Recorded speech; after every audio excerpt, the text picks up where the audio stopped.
Maize is the staple food for South Africans. The crop can grow in various soils and climate conditions. But the current dry and hot weather conditions have proved to be detrimental in the maize and oilseeds production areas. The Northwest Province is one of 4 provinces that have been hardest hit by drought. We're going into the planting season now in our province. The crop farmers need to plant, and the profiles are dry, so they can't do the primary ploughing and ripping processes they need to do before they can plant. The insurance companies are hesitant to insure farmers in a dry area, especially if their profiles are dry. So crop farmers are very worried because of the dry profile, and the livestock farmers are worried because they don't have enough grazing.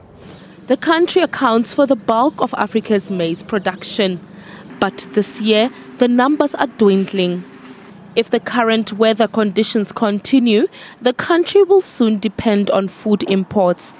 The continued bad yields have put a financial strain on farmers. The drought causes a lot of uncertainty, and the end of August is the end of the crop year, and then farmers have to make new arrangements for the new year as far as the financing of the inputs and everything else is concerned. Of course, we're also worried about the weather forecast, that there's a new El Nino forming, and a very strong one at that. That's making farmers unsure about what the strategies they must follow for the coming year.